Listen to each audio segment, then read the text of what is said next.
The opinions of the guests and host are their own and do not represent the opinions of Ironclad, the Border Patrol, or the Department of Homeland Security. As a country, we want to know who's coming in.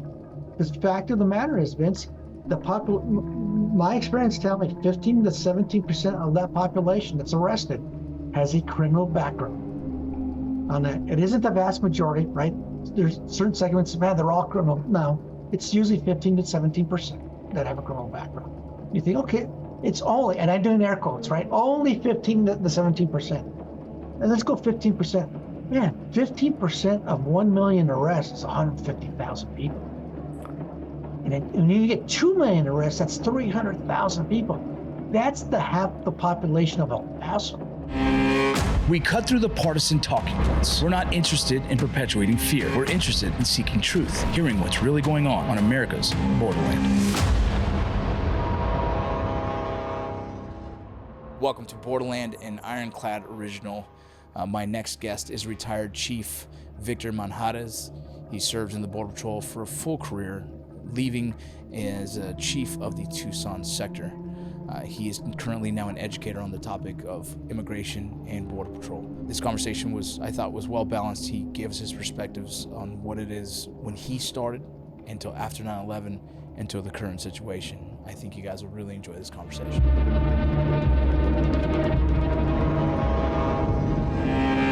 Victor, thank you for coming on to the show. We really appreciate it. We haven't had too many Border Patrol experts. We've kind of been trying to navigate this with my actual employment and trying not to ruffle any feathers. So I'm very excited to have a retired chief here to kind of hear your opinions on certain things and your expertise as well. Awesome. Glad to be here. Would you mind introducing yourself to the audience and giving just a quick bio of yourself? Sure. My name is Victor Manjarrez Jr., and I retired from the U.S. Border Patrol back in 2011, after almost 23 years in service. And since then, I've been at the University of Texas, El Paso, doing research on projects that are within the Homeland Security enterprise, specifically with having to do with Border Patrol, border security. And I teach courses here at UTEP, University of Texas, El Paso, and Michigan State graduate program on Homeland Security and border security. That's awesome. It's actually a path I've kind of thought of taking myself and hopefully getting into, teaching at the college level about Homeland Security and Border Patrol. So really excited to hear about your work out, off this later. Well, I'd love to connect with you further on. So for those, we're going to just jump right into this real quick. For those who may not know, can you define the difference between immigration policy and border security and the roles of the Border Patrol within the larger framework? No, absolutely. And those are concepts that often get confused, right? They use those interchangeably on that, and that's really not accurate, is what I learned in my career and in studying it. The broader umbrella is, I would call, border security, right? There's the idea of our experts having to defend that border, right? Defend a country through the border. And through that, we deal, I say we, right? I retired on that, so I'm not we. I do the same thing. But the practitioners, right? The Border Patrol agents have to deal with the symptoms of an uncontrolled border. And a symptom is illicit immigration, illicit narcotic smuggling. It could be everything to do with export control, right? It could, in terms of intellectual property. So a whole host of things. But I think we do a disservice to border security when we simply call it immigration policy. On that. No, that's just a symptom. Immigration is a symptom. Narcotics is a symptom under the larger umbrella of border security, which I think it's border security it's actually more national security. Absolutely. So what are this is something I tried to do in my book, is hopefully explain this, but from your expertise, what are some of the misconceptions that are held by Americans about the Border Patrol? Well, the biggest one I found out, right, is they think that we come to work and then we get done with work and then we go home and stand in the closet waiting to get called out again. And it isn't, they forget that we're community members. right? Our kids go to the same school. Our kids are in the same little leagues, same softball leagues, the same volleyball teams on that, go to the same churches on that. I think people forget that, right? They think of a Border Patrol agent and Vince, they don't really call us Border Patrol agents in middle America. They call them border guards. Yeah, or border control.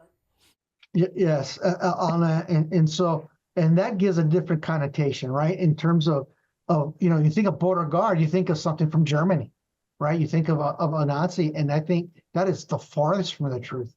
On that, I think that biggest misconception is that we go out there, we're like robots, go out there, do the job, come home, stand in the closet, ready to get deployed again, and now so we're community members on that.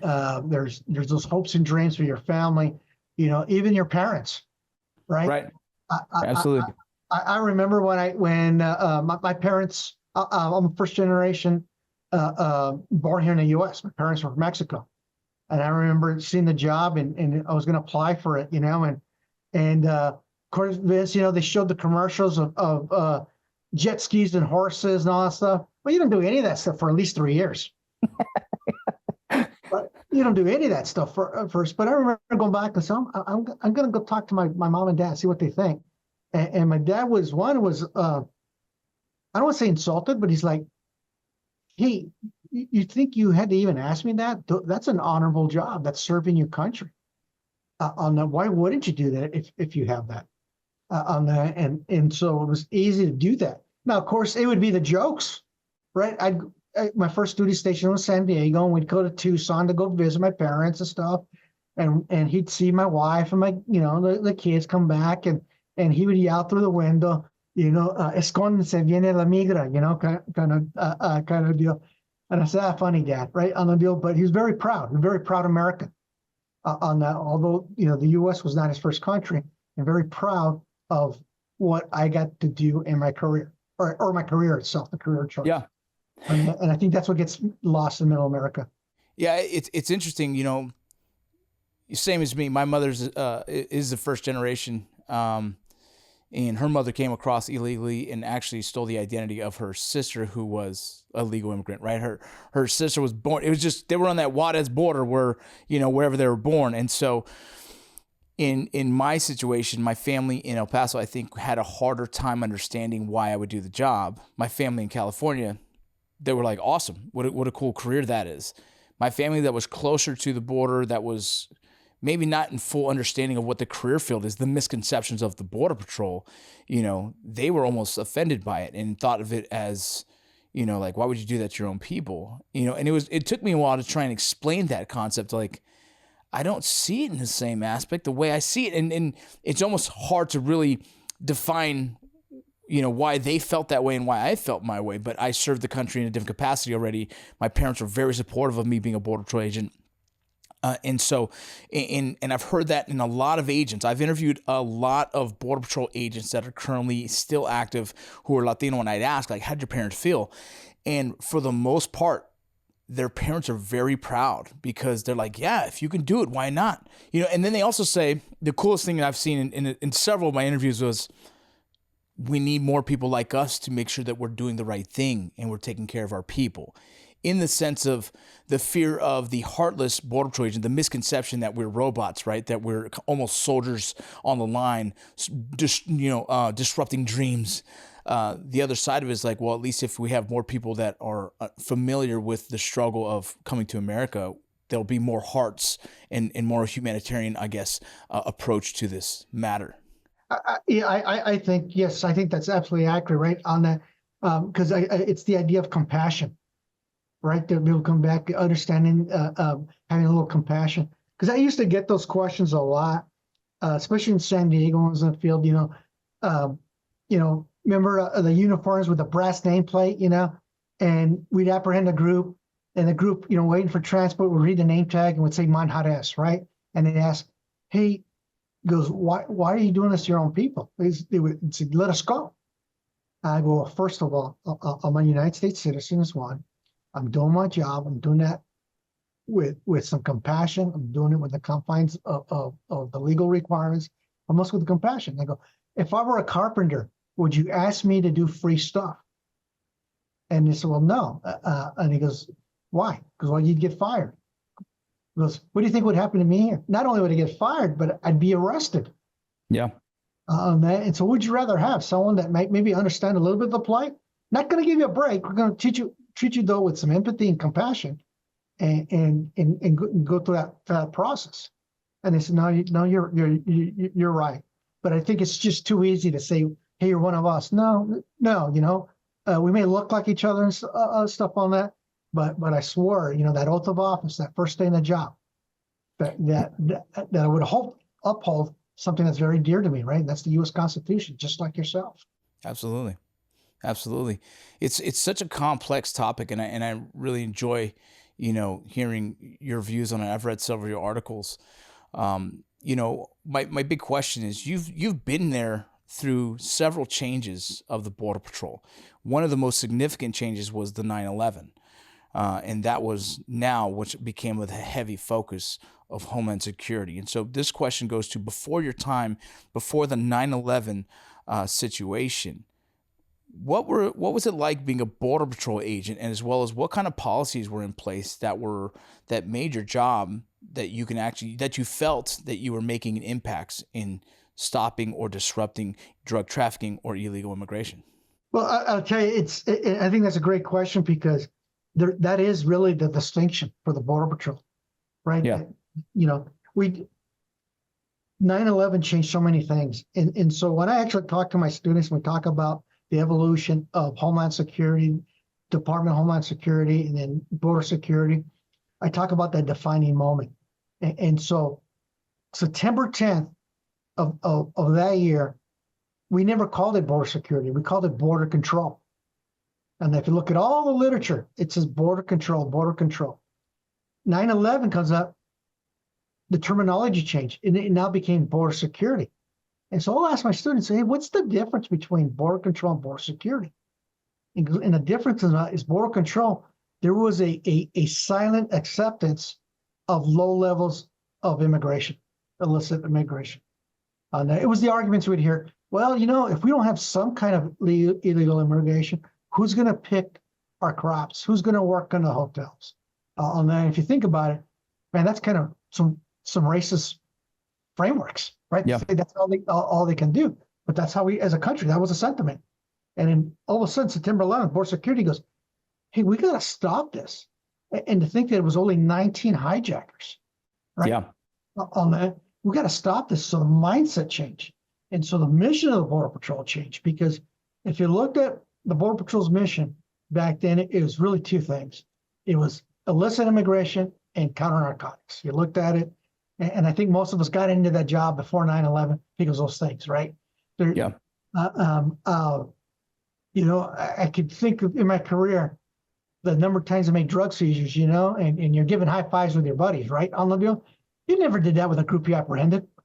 No, it was like, okay, that's part of the job, but it was the narcotics, because you could say, I got something off the street. Yeah, absolutely.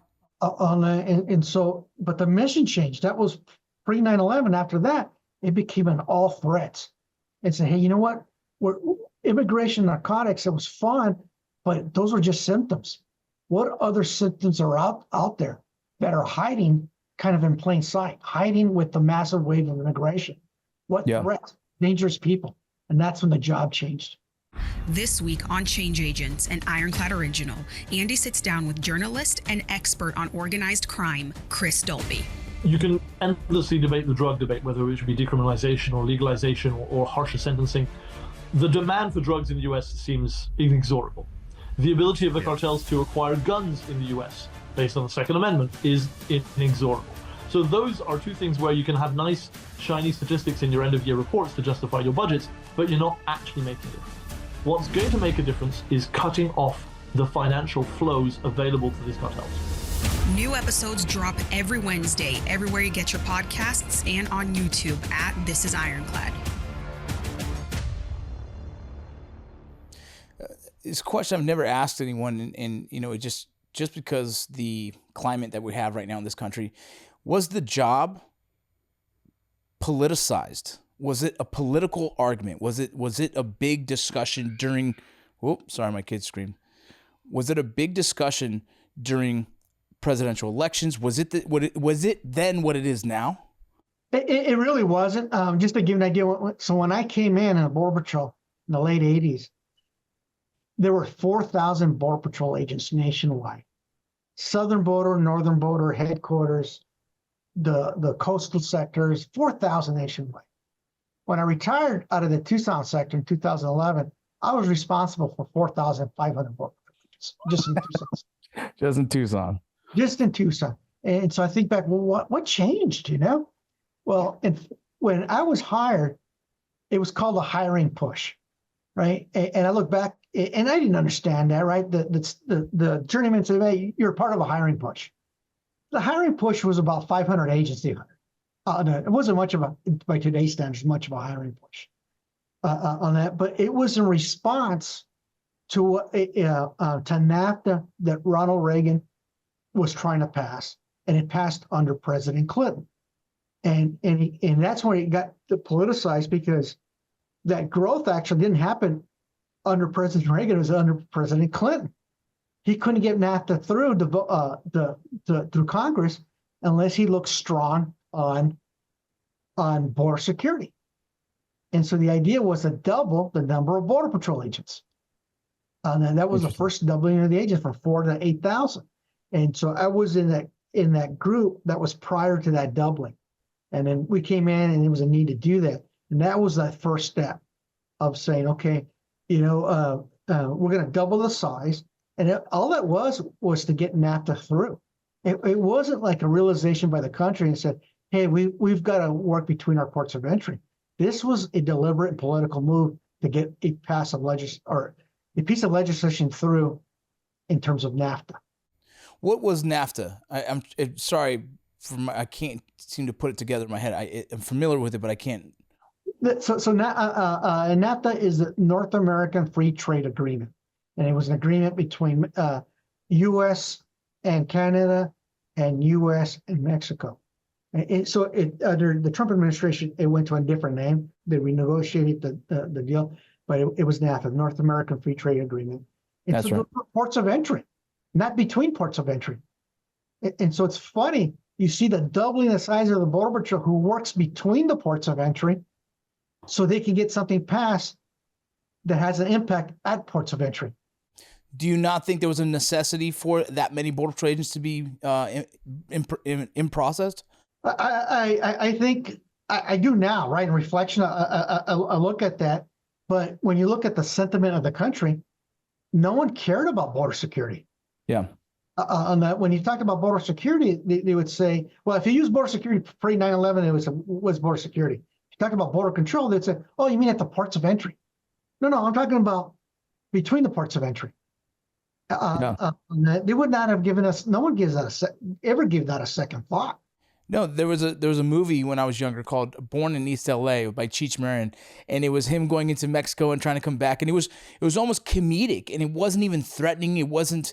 I don't feel like there was any kind of political narrative being pushed. It was more so like, oh, this is pretty funny. Oh, so that's what some of these Mexicans do to try and come to America, right? And it was done in a comedic tone. It wasn't a threat. It wasn't an uncomfortable feel. You make that movie now, there's going to be problems because it's almost a racist connotation to that. You're absolutely right? Because I remember watching that as well. I laughed and laughed, right, on that because I thought it was funny, right? I just and again, I go back. My last name's Manjarrez, right? They're making fun of people like me, right? And I thought it was funny. What changed it was 9/11. Yeah, and so there's an argument about 9/11. The 19 hijackers were actually admitted into this country illegally under I believe it was.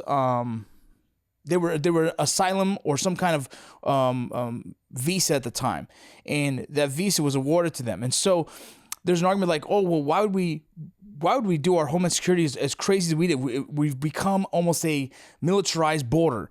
Then the other argument is like, yeah, but they were let into this country due to a visa, but it was also who was approving that visa per se, and so we essentially created this militarized border out of the fear of what potentially could start coming through the borders.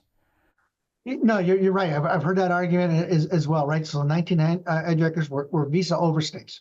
Yeah. Right? They were entitled to come in, but they were overstays. and no one was looking for them. No one was looking for them. On that. And so if you think of 9/11, right, I still remember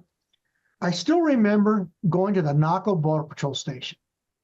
And the Border Patrol was so old, we did things, kind of ancient, right? There were no TVs anywhere in the stations, right? And I remember I would always get early. I was the agent in charge of Naco. An agent had come in and he goes, "Hey, have you heard what's going on in New York? So what are you talking about?" And he goes, and he explained about the planes, right? I had to go up the street to a bar who had a TV on to see what was going on. I called my wife and I said, "Hey, turn on the TV." And then she goes, "Why?" And I just turn on the TV. I go, "What channel?" "Any channel." She turned on the channel and she says, "Oh my God, what's going on?" He goes, "I don't know. I'm at a bar watching this. I got to go back to the office." Yeah. On that. And so the idea comes back is, okay, 19 hijackers, we didn't know, they didn't come between the border of entry. But I remember the country the sentiment was, we have to do something. And we have to do something is what's visible. You start hiring people in uniform in between ports, and you start to realize, hey, they came in through ports of entry, but God, we're vulnerable between ports of entry. Yeah. What's gotten away that we have no idea what's gone through in the country? And I think that was the driving force. Yeah. And, it's almost the same as you said before, like we hired all these agents almost just because of the NAFTA. And then we hired all these agents because of 9/11, but became a necessity. It became it became so important because right now what we have proven numbers, data, these terrorist organizations using our southern border to gain access into America. Absolutely. And so when we went from 4 to 8,000, we thought, oh, you doubled. No, we were so far in a hole, even doubling it still doesn't get us to a bare minimum. Right. And I happened to be at Border Patrol headquarters at the time, and my division we were responsible for the plan for the growth from 10,000 agents to 20,000 agents. And I remember our national chief, David Agar, said, "Hey, your unit has to come up with a plan. How are we going to go from 10 to 20? What stations, what infrastructure, all these things we're going to put in place?" And I remember the question was, well, how quick is this growth? He goes, "I think we could do this in 10 years. He went to the White House, came back, and he goes, "You got 4. And 4 is that we thought we could barely do it in 10 on that, but there was a recognition that we were so far in the hole that we had to build up. We had to get the agents, right, to be able to do that. Just to give us an idea, what are we missing? And those decisions back in 2007, 2006, have paid off now in 2024. Now it's saying, hey, we got 20,000+ Border Patrol agents and they're overwhelmed. But we have a better idea now of what is coming across, right? The terrorist threats. I have never seen so many people on watch lists that I've seen in this past year. Yeah, it's pretty intimidating. And, the Border Patrol probably sits currently around 19. I know the recruiting is a little low because of just the polarization of the Border Patrol career field through the media. A lot of the negative press that it's got throughout the years that's unwarranted. But either way, they're sitting somewhere around 19, and that's low. I think the Border Patrol would love to jump even higher to that. I would love to see the Border Patrol somewhere in the 30,000 would be great. You know what I mean? From what we've seen is because the massive influx that's happening now, our agents are getting kind of pulled off the line to help with the processing. They've hired other companies to come in and help support that. They've hired new positions to help support that as well, which has been very valuable to put our agents back on the line. But this crisis that we're having currently, it's just kind of interesting that we were set up for it in a sense as a Border Patrol. I can't speak for the Border Patrol itself, but I'm saying from outside watching, it looks like we were set up in a good place. But there was all these little areas that a lot of people have the misconception that the Border Patrol is also the housing unit of Department of Homeland Security. And that causes a lot of discrepancies in the media and a lot of the negative attention that the Border Patrol's received. It really does, Vince, because they look at the Border Patrol kind of like as the one-stop shopping place, right? We even get confused, right? That, hey, you guys at the port of entry. No, those are blue uniforms. Yeah. We're the green uniforms, right? It's between the ports of entry. but they think, okay, you get them, you house them, you transport them, the whole bit, and that isn't the case. Well, that's not the way it's supposed to work, right? You're supposed to have those resources to be able to call it a transport that is maybe ICE ERO, enforcement removal operations, right? House them to get them out, and that's part of the backlog that we have. When we see the sheer numbers that are coming across, and I would agree with you that the Border Patrol is poised to do well to manage this in good position. The dynamic changed though. When the agency was up at that peak period, about 22,000 on that, and I agree. I think the agency's got to be about 30,000, right? On that 30 between 30 and 33. Yeah. But it was designed for people who are trying to evade detection and apprehension. What we see now is people surrendering. Yeah. Right. There is no evading on that surrendering. So the jobs change from detecting and arresting to transporting and processing. And so when people are applying for asylum on that, that's what takes up their time. And by the way, when people seek asylum, it's less than 5% that are actually granted asylum ultimately. Less than 5%. That's a great statistic because most people don't realize that we've had, millions come across in the past 3-4 years claiming asylum. And for those who probably are still trying to understand how it works currently right now, they come over, they claim asylum. The Border Patrol processes them under whatever they claim. They get handed off to ICE, or if ICE is unavailable for housing, then they get released directly from the Border Patrol station at this time. They're given an NTA, a notice to appear, right? They find a sponsor to receive them. They give them a local address, a friend, family, whatever, or they give them a bracelet so they can kind of identify location. Then they have to wait for the date of their notice to appear, which can be 4, 6 to 8 years from the point of release. So now they're waiting in America during this time to have a chance to meet an immigration judge to make a determination of their case. If in the determination of their case they're not an asylum seeking, it's not valid asylum seeking, well then they will be deported back to their country. Now, that's if they don't get married to an American citizen or have an American or a child here in America, then they can petition for other claims. And so it becomes a very slippery slope in the process that we have currently. Am I correct on that? Did I miss anything on that? No, I think you outlined it extremely well, Vince. And all that is based on the foundation they'll actually show up for their hearing.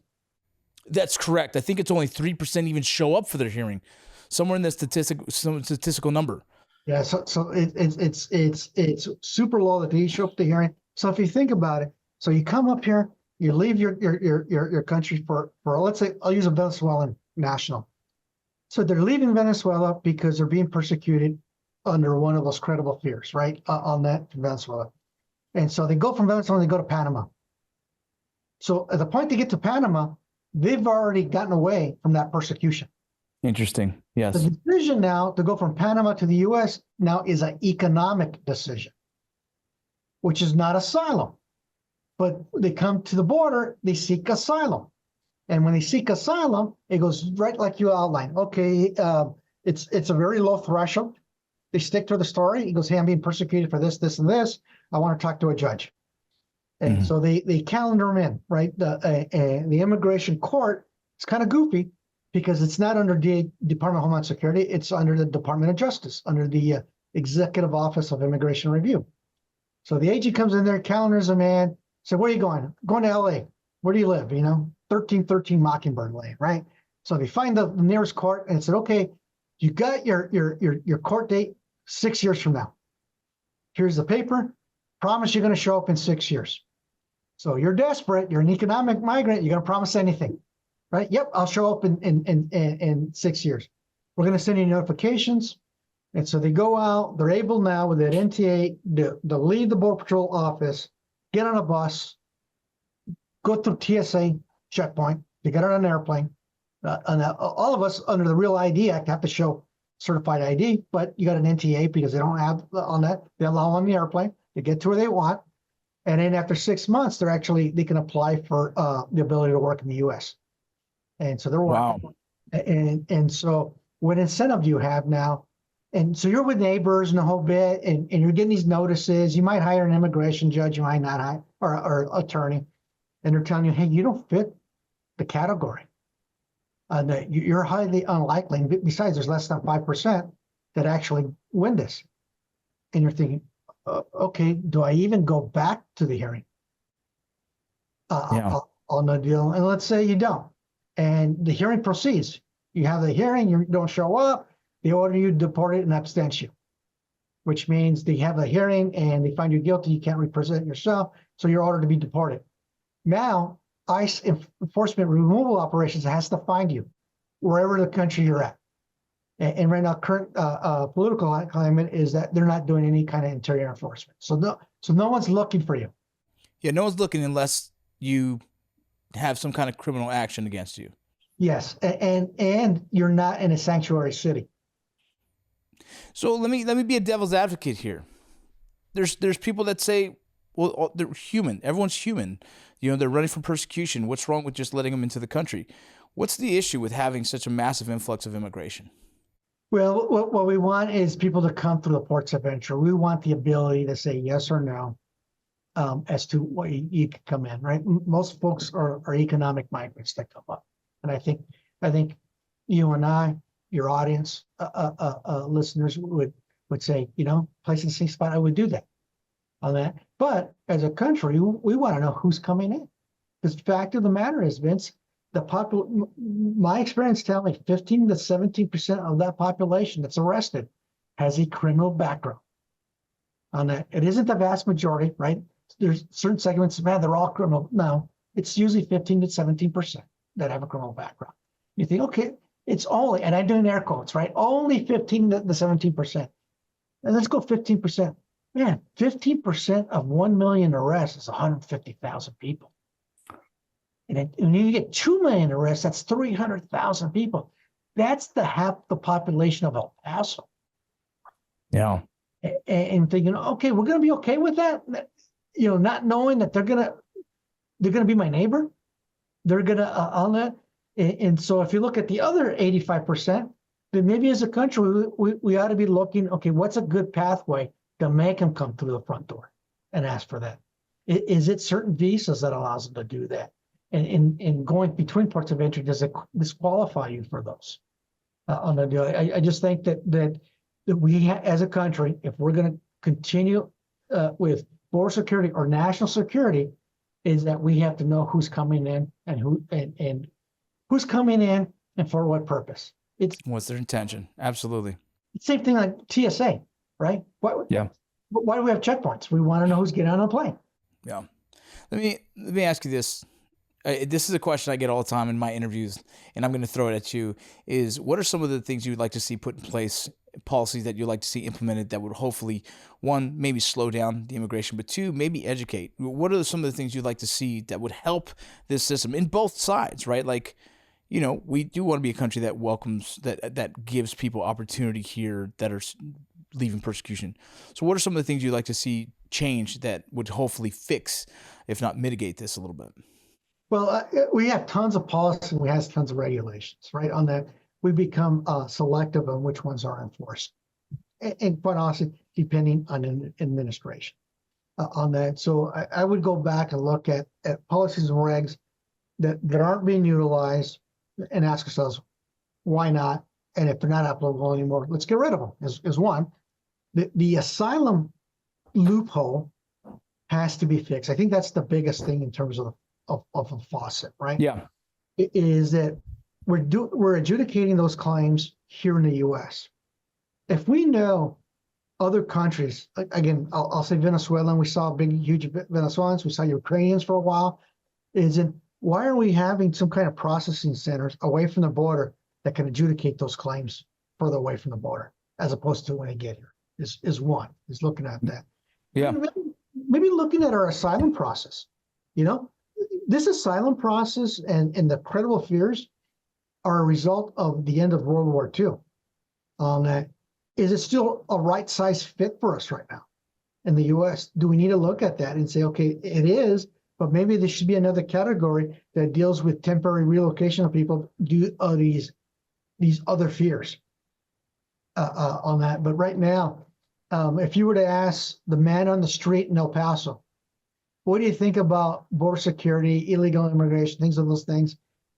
I venture to guess you would find no one that would say, I haven't formed an opinion. It's either one side way off or the other side way off. And I think at some point we got to get closer to the middle and say what works for the country, get what we need in terms of security, and then also what's made this country great, right, is that compassion and welcoming aspect. We want it a certain way. And so again, I look at those policies. Does it still work for us? First one I'd concentrate is the asylum process, because that's what's being exploited right now. Yeah, when you say exploited, I think that's exactly it. But the problem I have, and I don't understand this. Why don't we just hire more immigration judges to kind of see these cases faster? Oh no, absolutely. That immigration judges. I think it's when you think of criminal law, right? We talk about due process, but when we get into these administrative cases, that's kind of an afterthought, right? On that, so we're okay with 6 to 8 years that comes back. Problem is, if they're ordering this essential, no one's looking for them, and we get these numbers that come up.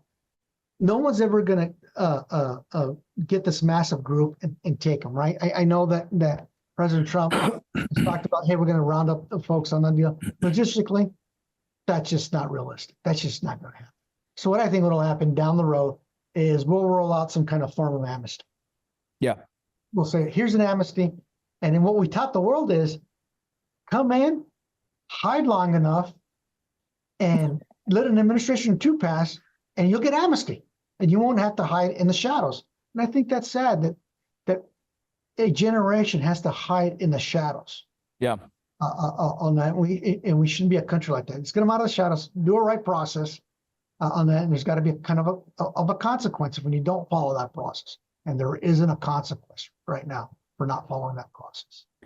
How do you feel about our current legal immigration process? I've seen people from England, Britain, wherever, other countries take 12 to 15 years just to become a legal citizen. Yeah, it is a long process, right? That comes up. I go back, when and we've seen a bunch of cases of this, right? People have come across some illegally, some legally, joined the military service, served overseas, served in Afghanistan and Iraq. I think that is the ultimate citizenship test. I agree. I think that's something that we should think about more is like, hey, you want to gain access to becoming a citizen faster? Serve the country. Do your 3 years. The funny part is on this podcast, I've interviewed several veterans who've been deported before gaining their citizenship. And there's a loophole there that needs to be fixed as well. And that's wrong, right? I mean, they showed the ultimate citizenship test. Yeah. And yet we're doing that. I think once that you fulfill that commitment, he goes, look, and on behalf of a grateful nation, this is part of the appreciation. Yeah, I agree. I think it's something we should be looking into as an opportunity for those who come into this country to serve, to gain citizenship. So let me change the topic slightly. The Border Patrol. How was it being a Border Patrol in your career? Are you really extremely proud of that career? I'm extremely proud of it. It is the best job I've ever had on that. And it's funny because people ask, as an agent, what do you do? And you try to explain to them, and they usually kind of cock their head to the side, and their eyes are getting crossed a little bit because they're not sure what you're telling them, describing, and it's hard to describe sometimes. Yeah. The idea of, as a young agent in San Diego, walking the trails on No Time Mountain, walking that trail, following the foot sign. It's night, and everything's amplified at night, all the sounds and everything. Hearing a rock roll in a distance, or paying attention to the short hair in the back of your neck saying something's not right, and getting an adrenaline rush because of that. And absolutely. It is the best job in the world, but it's not the job. It's not a job for everyone.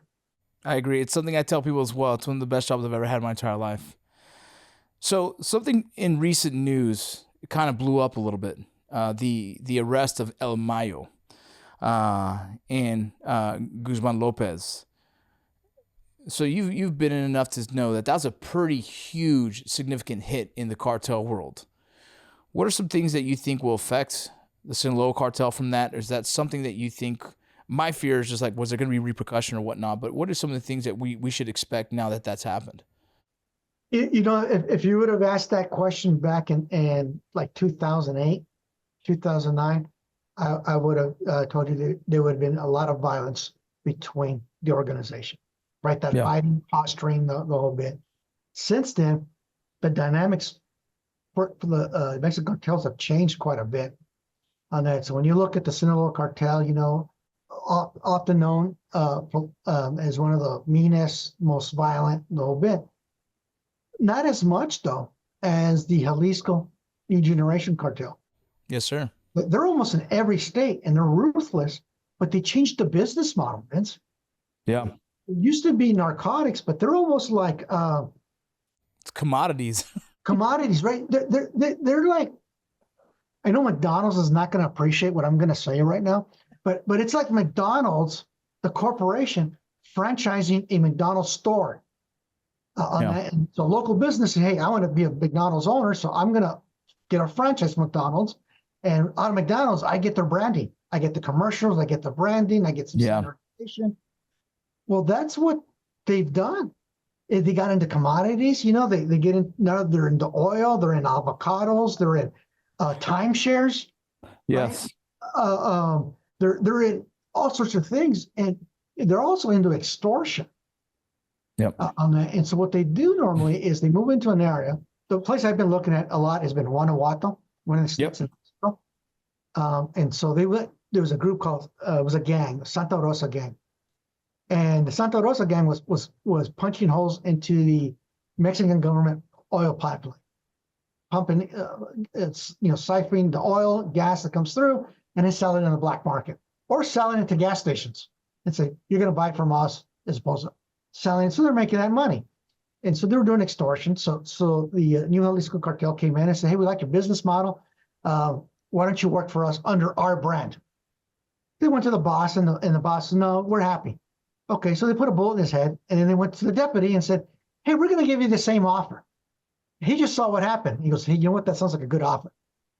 We will work for you on that. And so they got the branding from the Jalisco Cartel. They got the protection. They've got weapons. They got resources they needed.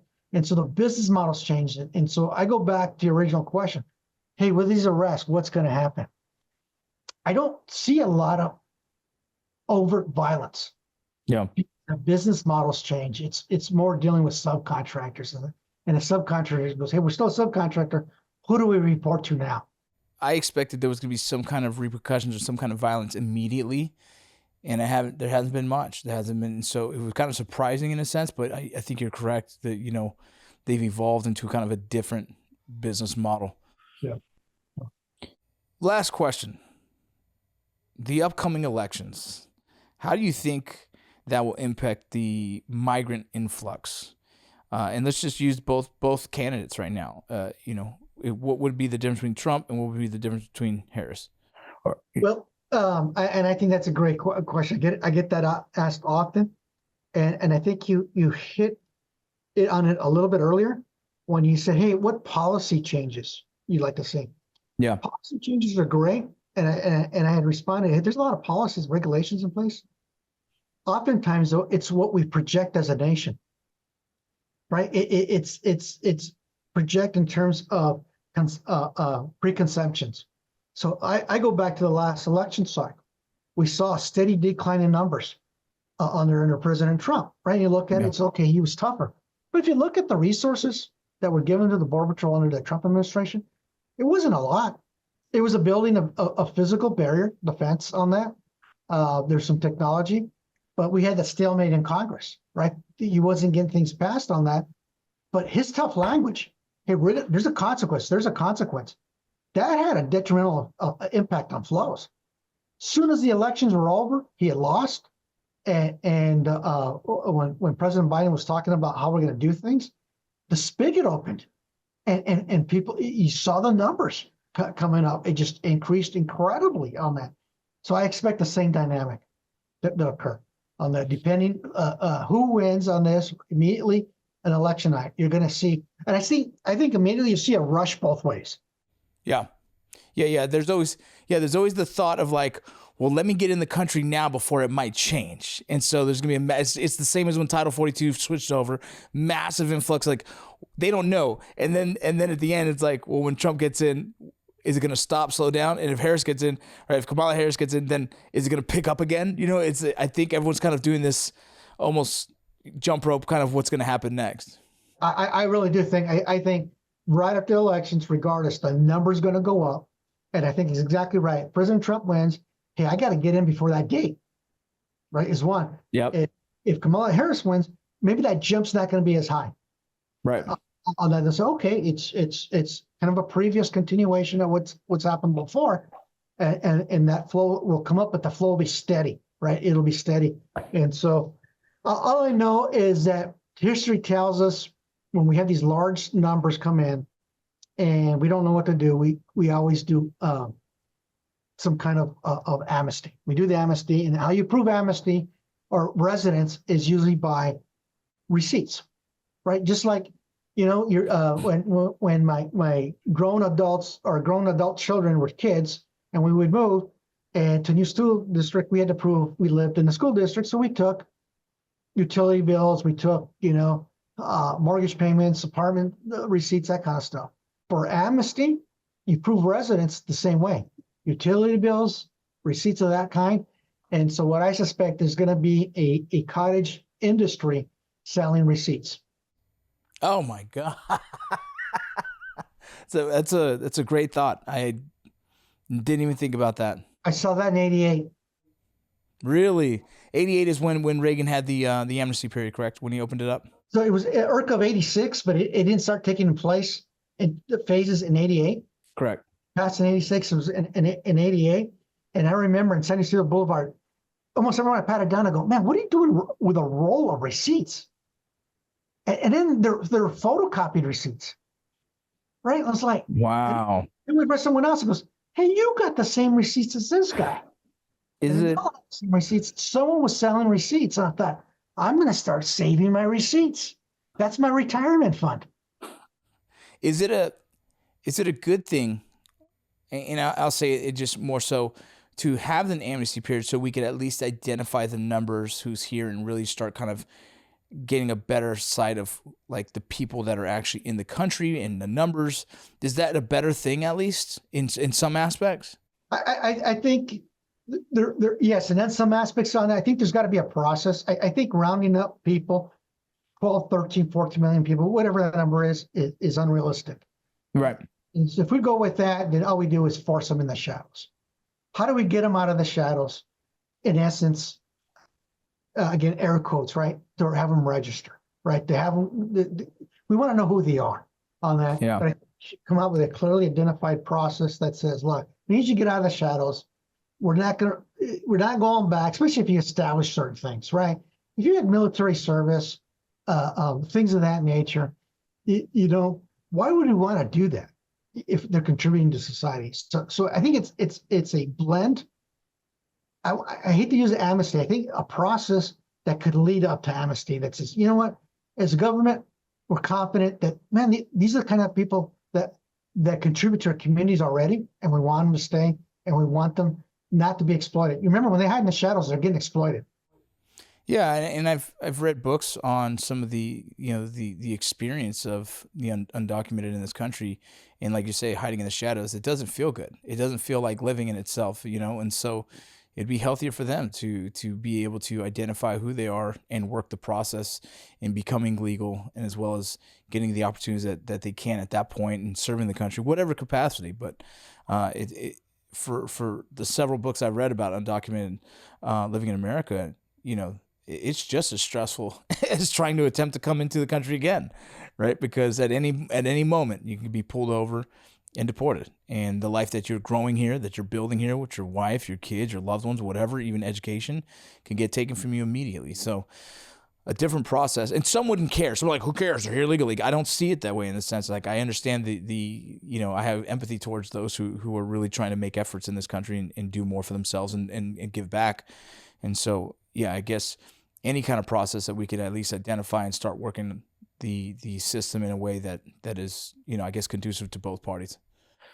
No, I think that's well put, Vince. I think that's the process we should go and you talk about lights being flashing and living in that shadow, but what I think it's understated is the exploitation that they face by employers. Oh, absolutely. Hey, I'm not going to pay you the wages, right? That you should be getting as one. But what if family members know that you're not entitled to be in the U.S. and they get pissed off at you, and the threat goes, you know what? I'm just going to call the Border Patrol. Mm-hmm. That's another form of exploitation. You're not living anymore. It's fear. And no one should live that way. Absolutely, man, Victor. I really appreciate it. I really appreciate your expertise. I really appreciate you taking the time to be on the podcast with me. You're very welcome. It was enjoyable. I appreciate the opportunity. Thank you for listening to Borderland and Ironclad Original. Please don't forget to give us a like and a share, and we'll see you next week.